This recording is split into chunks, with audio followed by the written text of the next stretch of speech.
This episode of the Adam Messer Show is brought to you by Valhalla Books. The Devil's Due anthology is out now, and you can check that out on valhallabooks.com.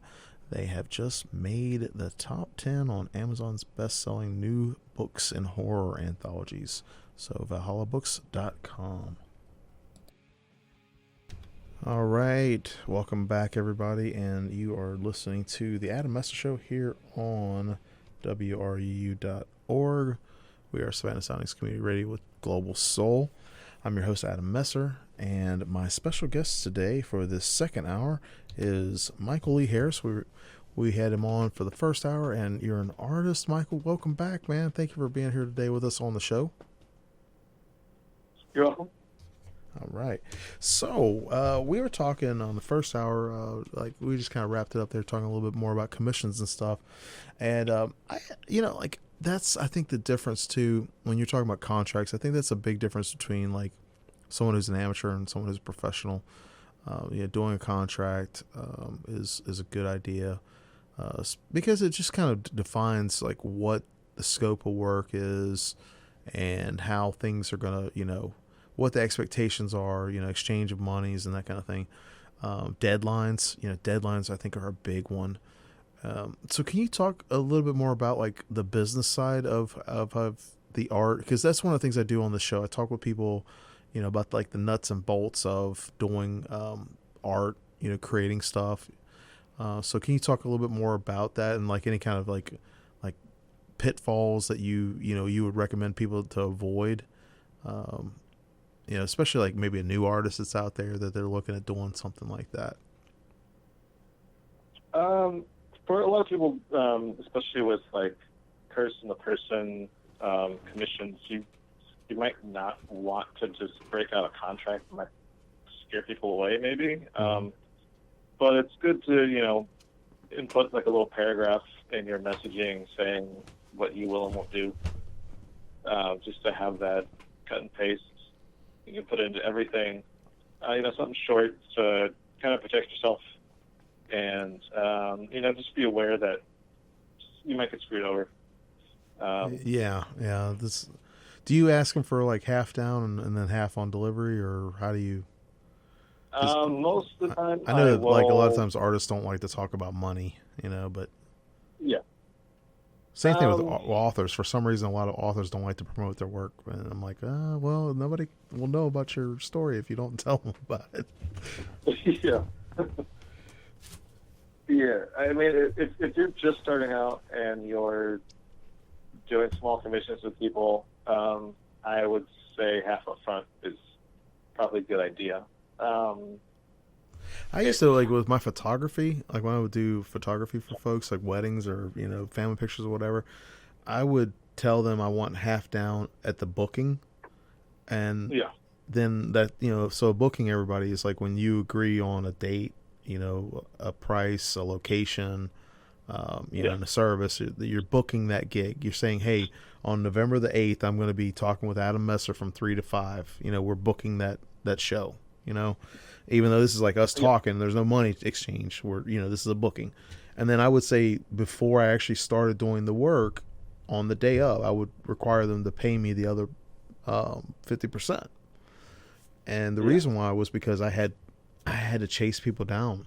I would deliver the photos and they're like, oh, well, can I give you a check tomorrow? I'm like, no, you need to pay me today. You need, this is a job that I'm doing, and I get to the point where I would tell them like, you're going to have to pay me 50% at the booking and then 50% when I show up or the day of, the job. And they're like, well, I won't see the pictures. I'm like, well, you've seen my portfolio. You know that you want to hire me. You know that this is the kind of work that I do. So this is the expectation that, that I'm setting with you, that I'm going to do this quality level or better, and this is how many photos you're going to receive. And they're not going to be like, 10 of the same thing.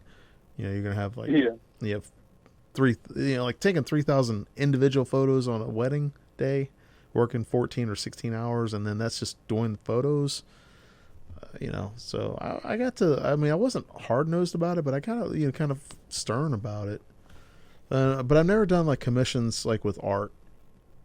So, when I say art, I mean like illustrations and stuff like that. So can you tell me more about that? Because I know I kind of sidetracked there a little bit, but it's kind of in the same realm. I mean, like any kind of commission work that you do, you got to get paid.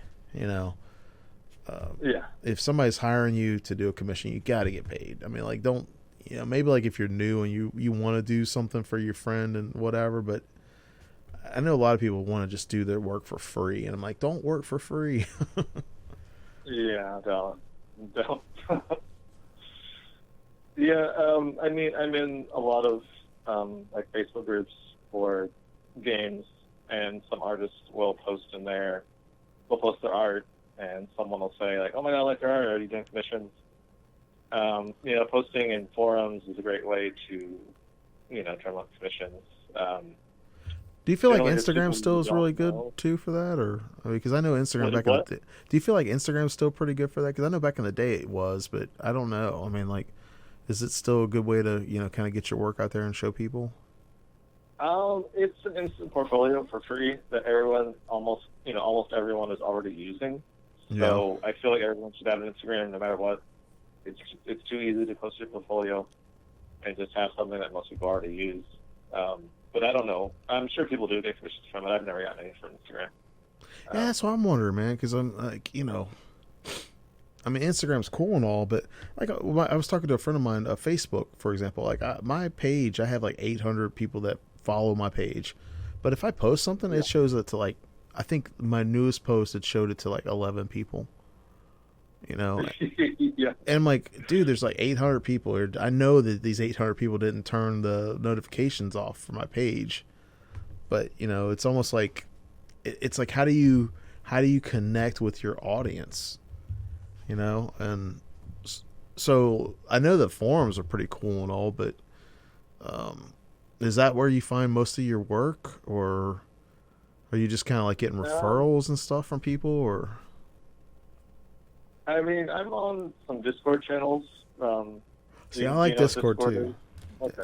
Yeah, I like Discord too. Discord and places like Reddit are great in that aspect because there are people who are in the forums because they already like the subject, or there are forums for artists. There's actually a Reddit for artists that are looking for business.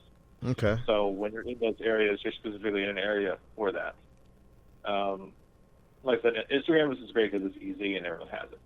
It's a free portfolio host that most everybody uses. Oh, that's why I'm asking, because the algorithm might get crazy, but yeah. Yeah, because I'm kind of thinking about doing. I've been kind of thinking about doing like a little commission thing, but I'm gonna be honest with you. The biggest fear that I have is like doing say for instance, doing a picture of Spider-Man as a commission for somebody, and then like they come back and they say, oh, because I'll tell you what really irks me, and I'm going to be honest with you, is you go to these comic book conventions and you'll see these, like the tower wall of prints, and you got somebody who's doing like all these different characters or whatever, and they're selling prints of this character designs or these drawings that they did for like $30 or whatever. And then you get somebody who's like an indie artist next to them, and people are like, oh, well, I might come back and buy your book. I like the idea, but, I'll probably be back later on. When they say they're going to be back later on, they're not coming back, And it just irks me, though, because, like, I see the tower walls, like, and this year it's been different because, there really haven't been a whole lot of conventions.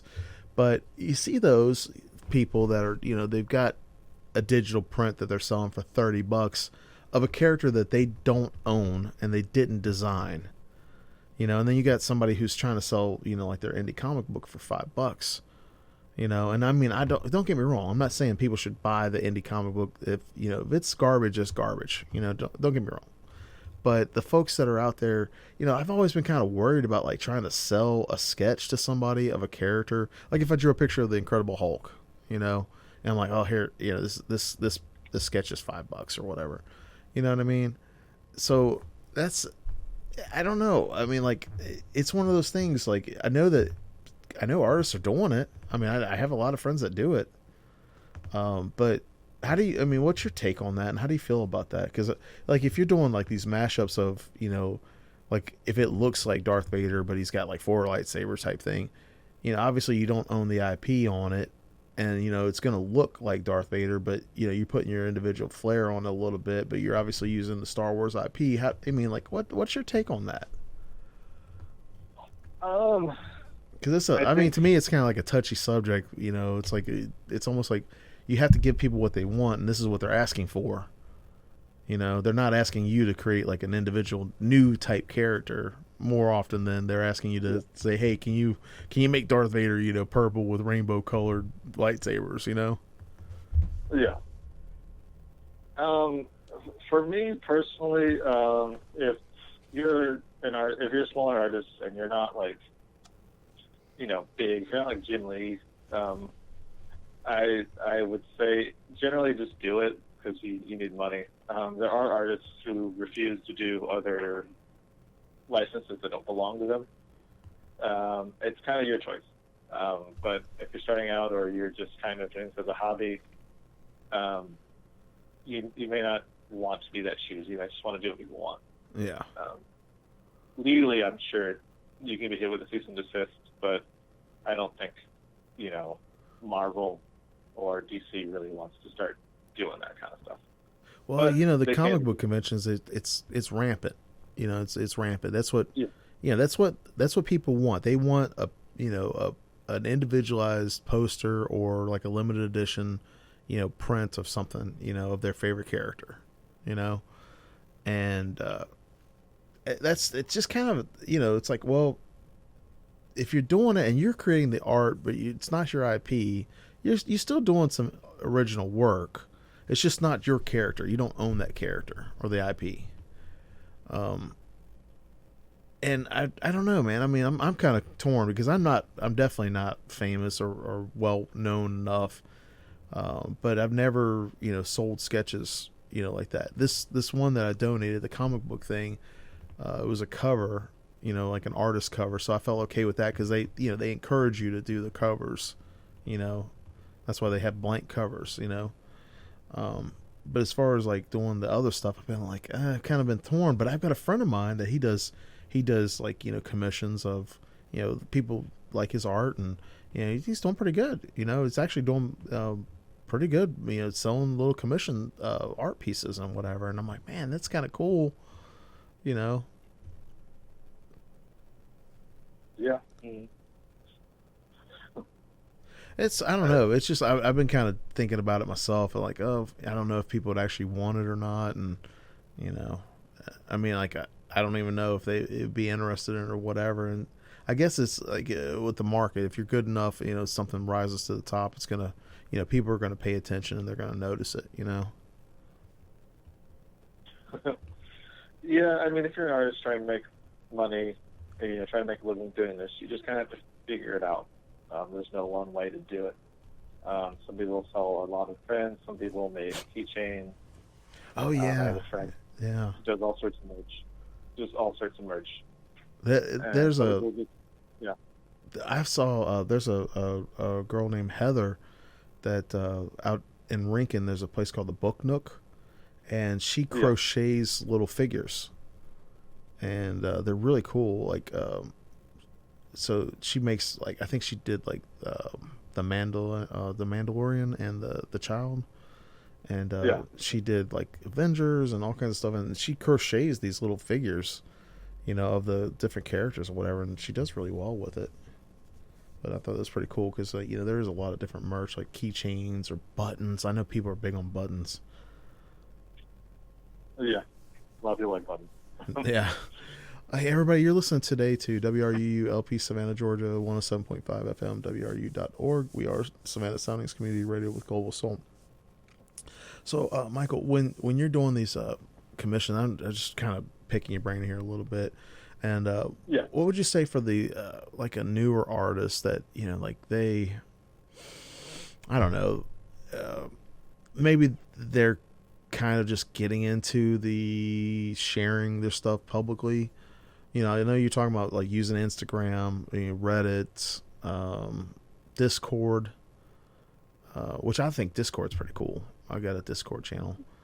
But how do you use those things to connect with your audience? And what would you say to somebody that's kind of just starting out? Like they have, like, let's say they have 0 followers and 0 connections. Like they don't know anybody. Generally, you're gonna have to put a little legwork in there. I think every single artist should have an Instagram. Some people don't like Reddit because it can be a dark place at times. Some people don't. Yeah, some people say that about Facebook. But if you're starting out, you're going to have to go to the places where people might want what you do. If you do straight up superhero commissions, that's all you want to do.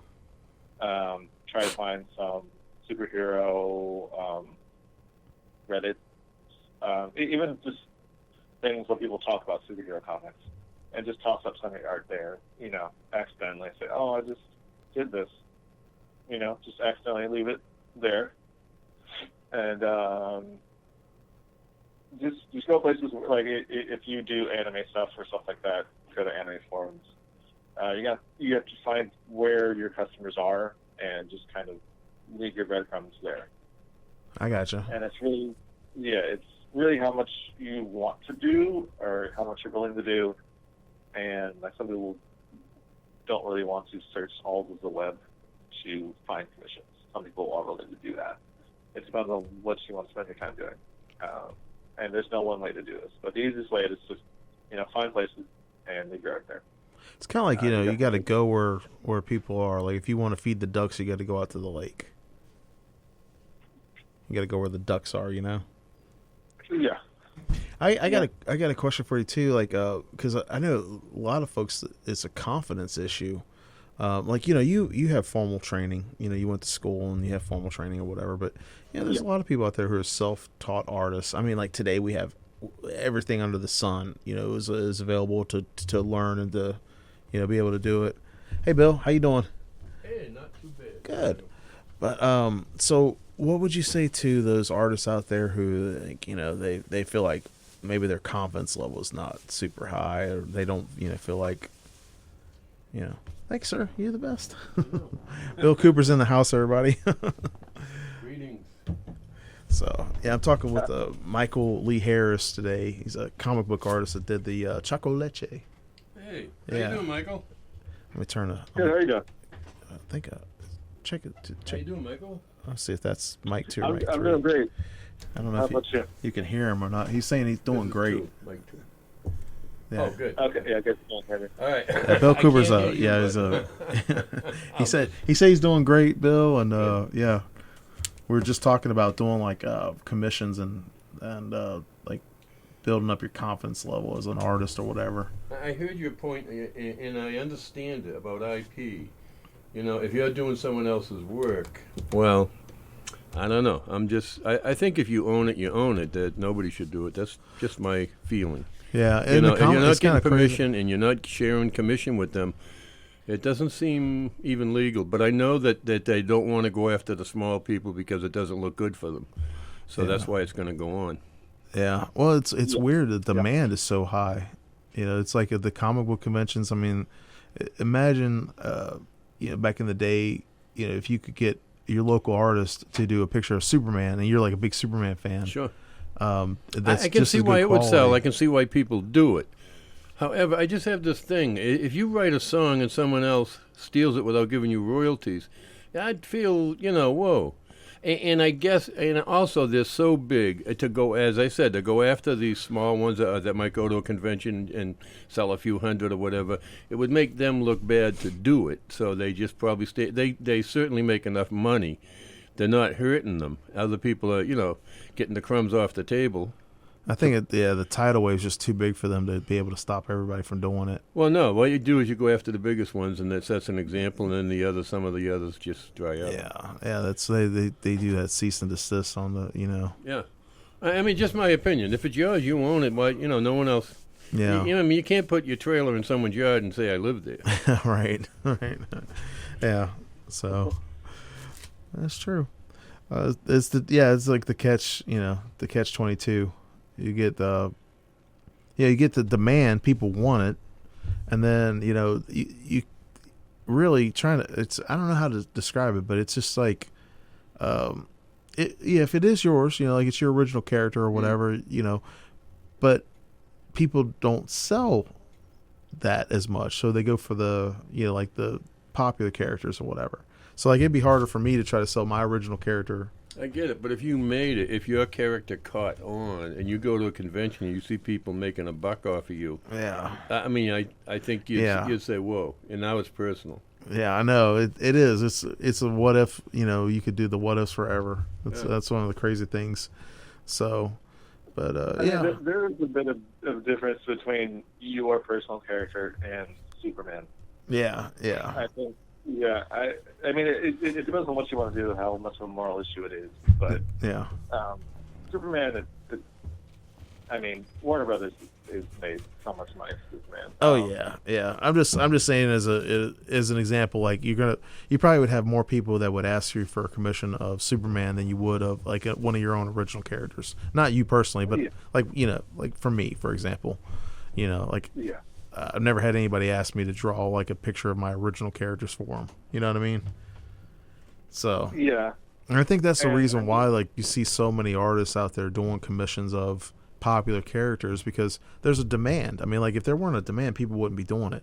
Yeah, that's why they call them popular. Yeah, and I think if it the goal, I think most people it's like they'd like to have their own character or whatever take off, and that's that to me, like that's the goal.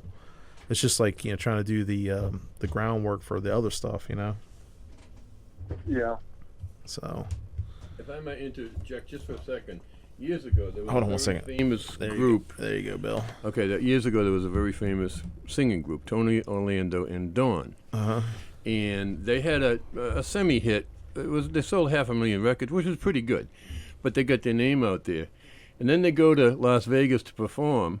They had to sue about 11 groups that called themselves Dawn, because, just piggybacking on the success of their name, and just clear the strip of these people. That was the first thing they had to do before they could set up and and actually appear. The Dixie Chicks actually did something like that recently. They changed their name to the Chicks, and there was this musician that she goes by the Chick or something like that.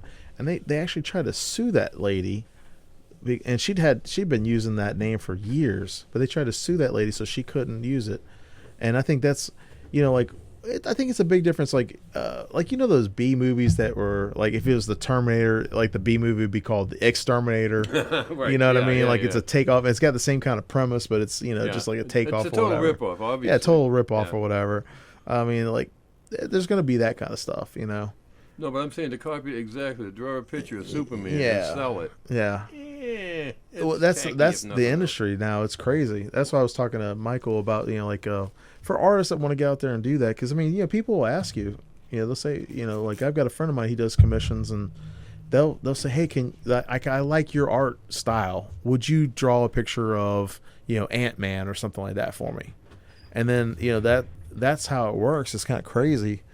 So I think it's kind of like a catch-22, It's like you're not going to, small fries like us, we're not going to, get on their radar. You know what I mean? But I don't know. Yeah. Like I haven't. There are artists. Yeah, I know there are artists who just won't do other things, that they don't own, and I mean, I think people are free to do that if they want to. Yeah, I mean, like I don't know. I think we're in the with the internet. It's such an era that we, you're gonna have people out there. Like for example, like lounge singers talking about Vegas, Bill. Mm-hmm. Lounge singers that make their living off of playing other people's music. Like they're doing covers of other people's music. But I'll tell you how tight that is. ASCAP, you know what ASCAP is? Okay, if you write a song and it gets published and gets out there, American Society of Composers, Producers, and artists. Gotcha. So they collect commission every time it's played on the radio. They get commission. Yeah. So they came into Savannah a few years ago, and every bar room that had a jukebox, They says, are you paying ASCAP? No. Well, then you're going to have to unplug it or pay. And some of them had the jukebox removed. They weren't going to pay it. Others, why do they have to do that? Because they own that music. They wrote, that's the protection agency for people that if you listen to a song, you can say lounge singers do that, but I'll bet you that lounge has to pay a licensing royalties fee or something? To ASCAP for the songs that they sing. Huh. So I know it's so crazy. Like when Napster became really big and people were downloading music for free, like the MP3s or whatever. Right. Like now, all the digital streaming services, are out there. They're charging subscription fees. You still have the radio, but the kids are not listening to the radio. The kids wherever they're listening to it, but I guarantee you that the subscription fee has to pay. They do. ASCAP. Yeah, they do. The other one is BMI. Two companies. If you look at any record, it'll say at the bottom ASCAP or BMI. Those are the ones that watch the radio. I remember play. BMI records back in the day. It's like you could get 30 tapes for like a penny or something like that. But anyway, they're the ones that protect them. And as I feel, if you do that and someone's basically cashing in on you, they owe you something. Yeah, I mean, it's just I'm just talking about like what's going on in the industry right now because people, I mean, there's thousands of artists out there doing this stuff. It's crazy. I mean, like there's more artists out there doing the commissions than there are the I just finished my opinion with this one thought. Yeah, if it's wrong, if everyone's wrong. It's right true. If no one's right. That's true. So, I mean, that's the way you look true. at it. I don't care if 1 million people are doing it. If it's wrong, it's still wrong. That doesn't change the fact that it's wrong. That's all. I hear you. I hear you. I'm just saying, I'm just talking about, like, the industry right now. Because it's hard to come up with an original thought, and if you do, you should own it. Because so many people follow the leader. And they can't come up with an original thought because all they do all day long is look at a cell phone and other people's posts. They can't even come up with an original thought themselves. Yeah. So if you do, you should own that. It's that simple. Yeah. Yeah, I agree. Like for your own intellectual property or whatever. I mean, it's crazy too how talking about that. And Michael, please feel free to chime in here. I know, like Bill, you have to put some headphones on if you want to hear, man. Oh, just plug some in. Heading out. You know me. Okay. Anyway, Michael, he did a swoop in. Nice to meet you. Electronically, very nice to meet you, and I wish you the best. Cool. Thanks, Bill. Thank you. There's also though, folks out there like who look like before you go, Bill. There's also folks out there who they look for like, a great idea or whatever, and then they'll swoop in and they'll steal ideas from small creators. Aren't they paying them to take it though? No, like they'll steal it. Like they literally will steal stuff from content creators. It happens all the time. Like I'll see, like they're. So, but if you have it protected, if it's copywritten. Well, I'll give you an example. There's a guy, and I'm not going to name his name because I don't want him to sue me. No. But there's a guy who's like one of these thought leader guys, who he has plagiarized and stolen. Like these feel good quotes that people put out there, and like they'll say, oh, if you teach a man to fish, they can eat, right. That kind of thing. Yeah. That kind of thing. Well, this guy that he right now he's got a New York Times best-selling book, and he's plagiarized so many different ideas and so many, like word for word, the guy has stolen these quotes from other people, right? And these other folks, like he'll follow or whatever, like he won't follow them, but he'll steal their stuff. And it's like a smaller content creator. Happens a lot, like with TikTok and things like that. Yeah. And so there's like that side of the market too, where you get these bigger content creators that they're, like the Quentin Tarantino that's going to be expected to make another blockbuster. They can't come back out with like a garbage movie type thing. You got content creators, and I'm not saying Quentin Tarantino steals stuff, but he heavily borrows a lot of his movie stuff from other movies. And he'll take it and he'll mix it up, and it'll be like a scene that was already made, but then he flips it around and it's like a mesh up of these different scenes of different movies. Yep. You get guys like that who are big names, So it's kind of crazy. You get like it's like you get people poaching from both sides. But that's why they have courts to decide when it's that big. Quentin Tarantino, the Beatles, when it's that big, you have courts that'll decide it, and they'll look at it and listen to both sides and say, no, you stole it, or no, it's not close enough to be called stolen. So I've seen it work both ways. Well, but at least you have an outlet. If you really have something that was ripped off from you. Yeah. First thing, protect. I wrote 2 songs. Yeah. First one is good. I'm just telling you, it's good, and I had it copywritten. Of course it's good. Of course it's good because Bill Cooper did it. No, I'd be lying. I'm just saying. You want me to be honest? It's good. Yeah. If it's good, it's good. Sometimes my honesty fights my humility, and this time the honesty won. You can take that. Humility lost too. it. Anyhow, as I said, I felt it was good. People in the radio business here love it, and people that play music love it, and they've done it on stage and that. But I own it. Yeah. And if someone put a record out with it, and I'm there, I feel without my permission, at least I'm protected. Yeah. Yeah. Well, that's part of the tort laws in the U.S., Yeah. I mean, like, it's different around the world. But I get it where so many are doing it, and that's international. How are you going to fight someone from Slovenia or Nigeria? You're not even going to win. Like with books, for example, people will steal books. They'll republish it as a different name or whatever and not change anything. Like the content, they won't change anything. They just steal it. Again, there's international laws, and they're tough. They're tough to prosecute, and they know that. Yeah, well, that's true.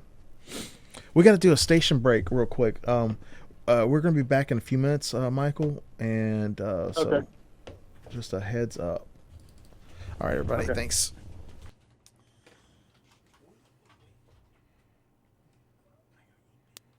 Hey, I got to go use the restroom real quick, so we'll be back in a few minutes.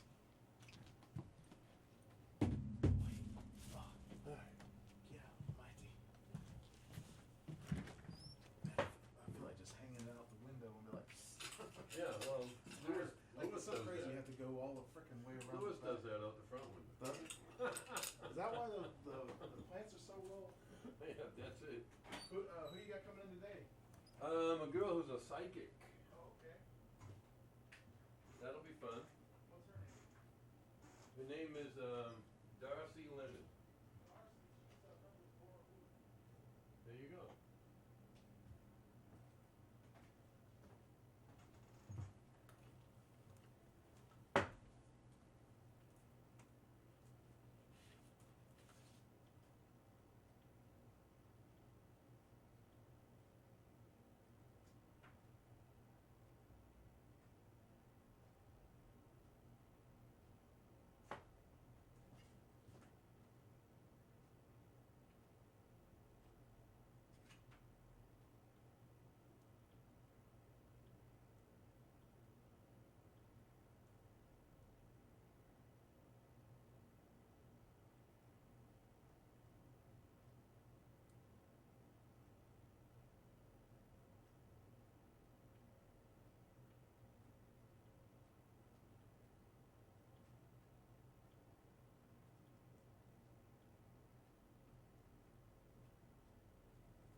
right, everybody, we are back on the air here with Michael Lee Harris.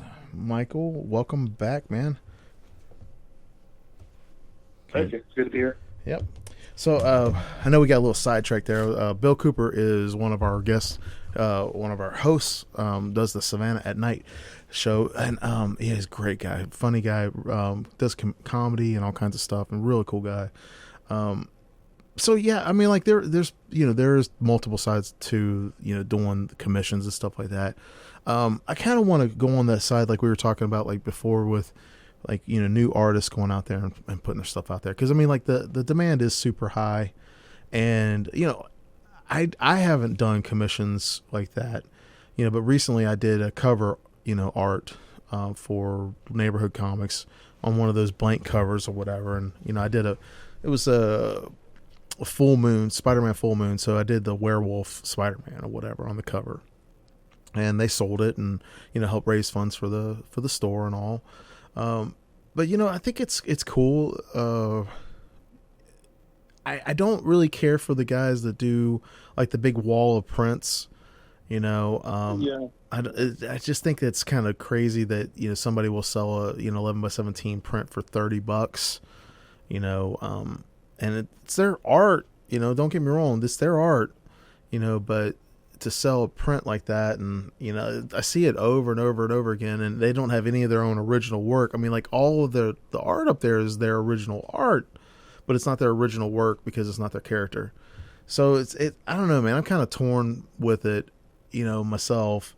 I don't do it, but I think it's cool. Like it is cool to get a commission of like your favorite character. Like don't get me wrong. Like one of my favorite artists is Arthur Adams.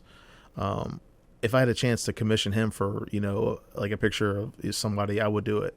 And I know a lot of former artists or, folks that worked, for Marvel or DC or, whatever. Yeah. I know that they do a lot of commission work for, characters that they might have worked on.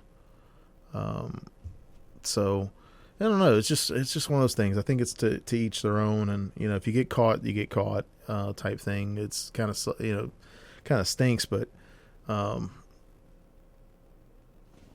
know. Well, most conventions put a percentage on content you don't own that you're allowed to sell.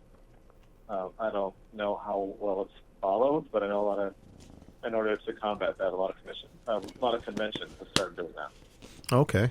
Yeah, because I mean, like the demand is so high, there's got to be some kind of break between the two, It's like you got to give people what they want, but also do it legally, I'm sorry, my cat needed attention. Oh, that's okay. No, I was just saying there's got to be like some kind of common ground, where people can do that. I wish that they would license, somebody license out stuff and say, hey, I'm going to do this or whatever. But that again, it's kind of like it's almost like putting out a book. You're putting out so much money. Like for example, it's like at what point is it worth it? It's like should I do that or should I not do that? But let's get back to the art side of it, right?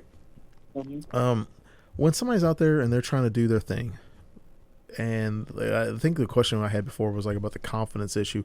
How do you kind of what would you encourage? Because there's a lot of folks out there who are just self-taught or whatever. I think that's where we were going before we kind of got sidetracked there. What would you say to those folks, and how would you encourage them? I mean, I wish. I mean, for me, I went to school for a long time to do it, so you just kind of do it. For people starting out, you just got to do it. Yeah. How do you put it out there? How do you encourage somebody like just kind of put it out there if they're not feeling like if they're not digging like their stuff, or if they because I mean there's so many trolls out there, right? And it's almost like you could have 10 people say, oh man, I love that, I love that, I love that, and then you have one troll say, oh, why did you do it like that? You know what I mean? And that could be a real confidence breaker. What do you say for that? I mean, like, how do you encourage somebody that maybe they just don't feel? I know you say to put it out there, but it's kind of like, well, What do you say? Just start putting stuff up there and be consistent about putting it out there, or what? Yeah, I mean, we have to be consistent. If you have problems with confidence, I'm not really sure the best way to do that because for who I am, maybe if you are very uncomfortable, make an online persona. You don't have to attach your actual name to your art if you don't want to. Kind of like a pen name type thing. Yeah, I mean, lots of people go by Art Punk 2077. Okay. If you're super afraid, you might want to try that. And then if you're at a point where you're comfortable, just change over to your actual name. But you have to get comfortable with it. I wish I knew what to tell people, but I don't. Yeah, that makes sense. You understand, if you want to do this, you have to do it, and you will. You're going to suck at it. It's like everything else. I think you're not going to be great at it. One of the best things I ever heard was Neil Gaiman did this speech called "Make Good Art," and he was talking about I listen to that from time to time, just kind of as a way to, you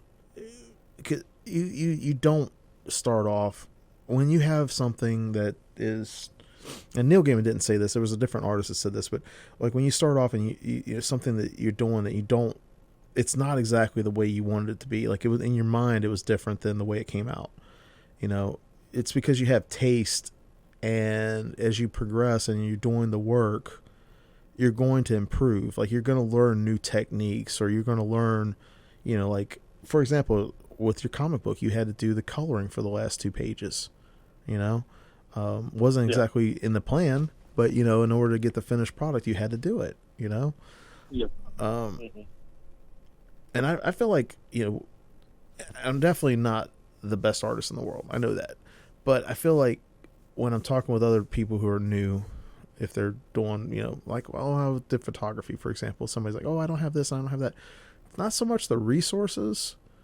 You can start where you're at with the resources you have. So, if, for example, you want to draw comic books and all you have is a pencil and a piece of paper, that's enough to get started, and you're going to build up as you go, but I think that confidence comes along with building up as you go, because you're not, there's a lot of times where I'm like, oh man, why did, for example, with this anthology that I just put out, for The Devil's Due with Valhalla Books, we had, some really great reviews, and then I got a review where somebody had an advanced reader copy and it had some formatting issues. Well, that wasn't, the problem in the finished product, but what they read was the advanced reader copy.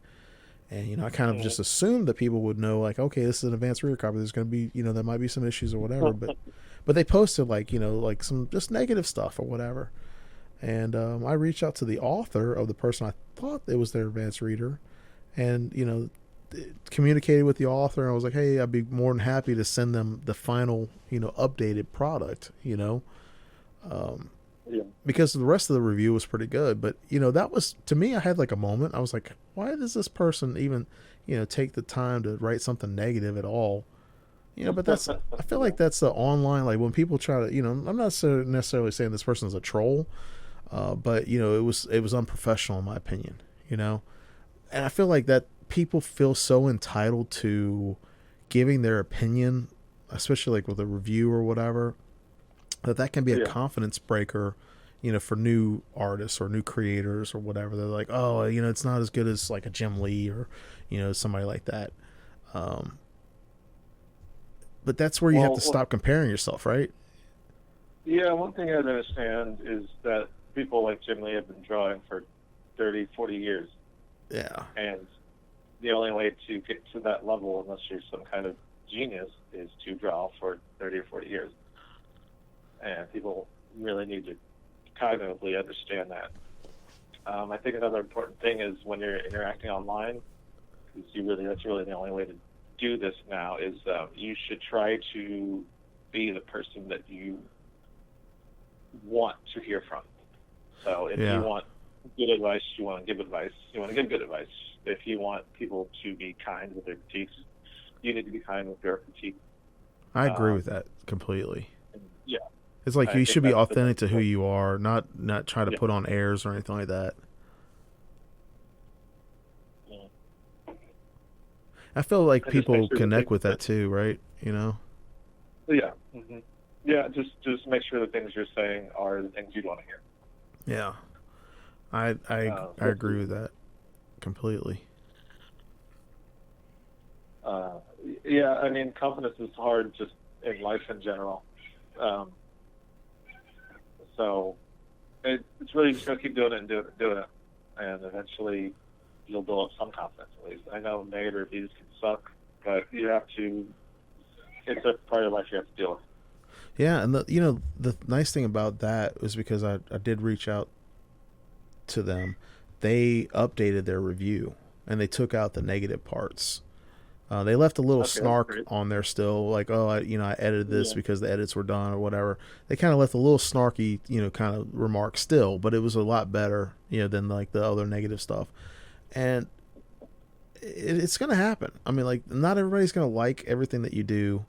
There's going to be people that act like they're supporters and they're not. They're like they're kind of just there to piggyback off of what you're doing. But they'll show, like, I'll give an example. There's folks that I've helped do stuff for and promote that they've done nothing to help me in return. And I didn't do that. Like, I wasn't trying to promote them or help them, like, with the intention of asking them for help in return. But it was kind of like one of those things where I was like, wow, it was a disappointment. Like, I reached out to this one guy about a project that I was working on. And he's like, well, I'll have to consider my audience. I was like, dude, you've been on my show a couple times, and now you're going to tell me you have to consider your audience before you help me put the word out about my thing? Okay, that's fine. I'm done.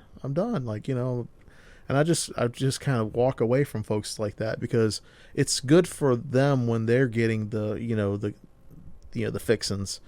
But when it's time for them to do something in return, or you reach out to them and they show you like, hey, they're not really genuinely interested in what you're doing.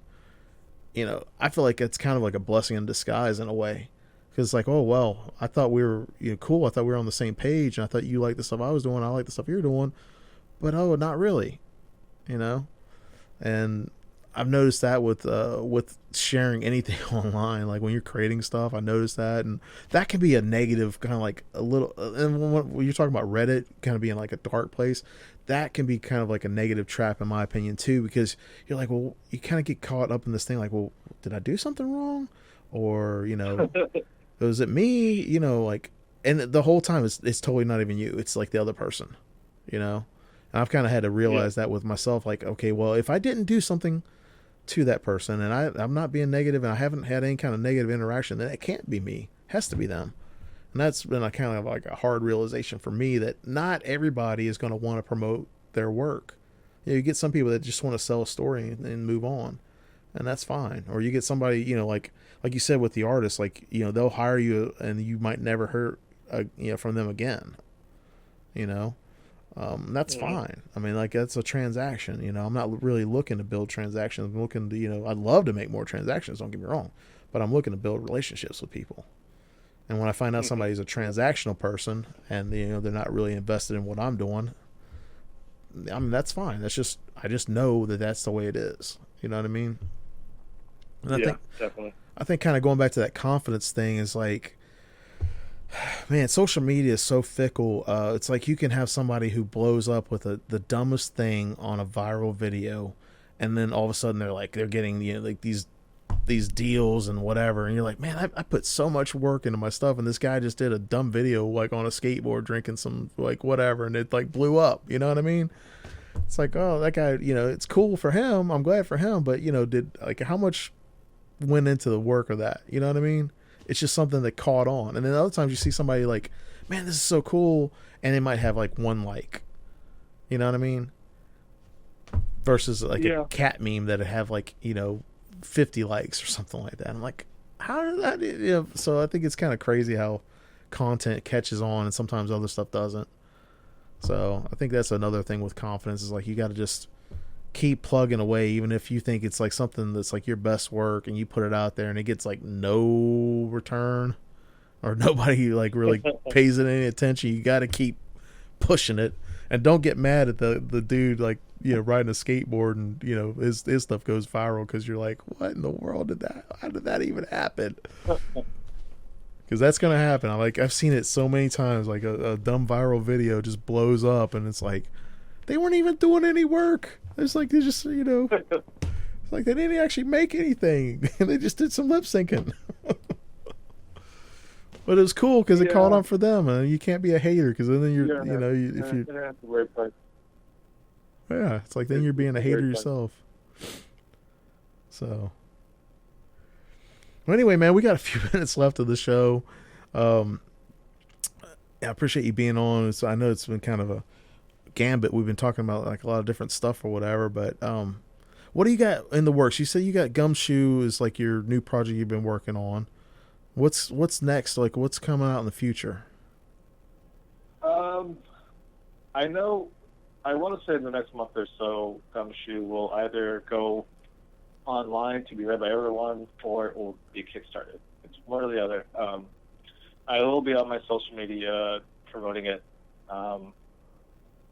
That's on your Instagram or whatever, right? Yeah, I have a Twitter that I barely use, but I will promote it on there. So I guess that's the only thing that I have now that I can promote. I will be trying to get the second issue of Chocolate out by January. Nice. You got to use Kablam again? Oh, yeah. Yeah, they're the cheapest, best thing I've come across. I mean, the quality's great, dude. Like, the quality is really great, honestly. Yeah. What program do you use to make the comics in, by the way? Is it like, do you use like, what's that one? Oh my gosh, it's on the top of my head. It's not Procreate, it's the other one that, Manga Z or something like that. I can't remember the name. Which program do you use? Like Adobe or? I just use Photoshop. Photoshop? Okay. But there's this one that's Manga Studio or something like that. Yeah, Clip Studio, I think is the name of it, and it's pretty cool. And then they've got Procreate is another one that people are using a lot, and they're relatively inexpensive because I know Photoshop can be kind of expensive, but they've got that subscription thing. I think you can get the cloud subscription, but I guess it depends on what people And then you could always do old school, like where you could draw it out, ink it, and whatever, and still scan it yourself if you want. Yeah, there's that too. Yeah.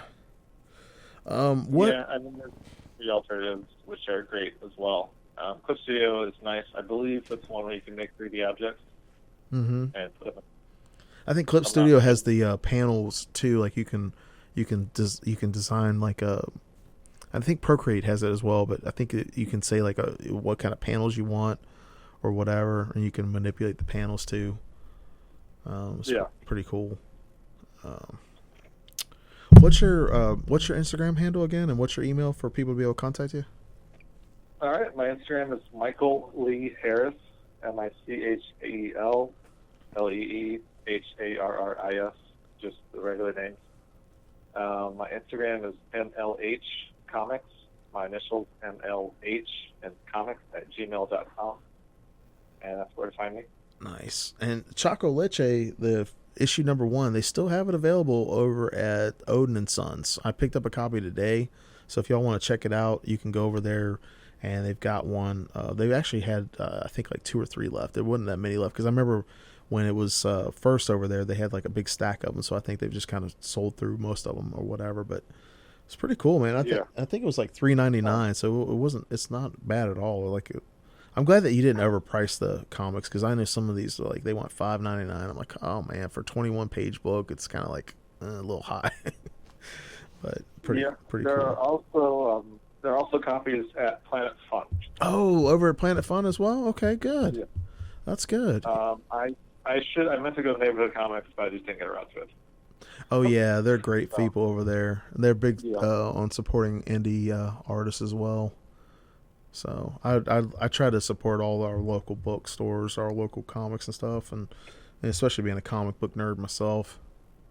Yeah. So, well, Michael, thank you very much for being on the show today. I really appreciate it, and love to have you back on, especially like after you get your stuff, like your new stuff. We can get you back on, after the new year, and be talking about like Gumshoe and like Choco Leche number 2, or should I call it number 2? Okay. That'd be great. So, that'd be great. All right, brother. Well, thank you very much, and everybody, thank you for tuning in today. You can catch if you missed any part of the show, you can catch it on the AdamMesserShow.com. The podcast will be available later on tonight. And so up next is the Savannah at Night group.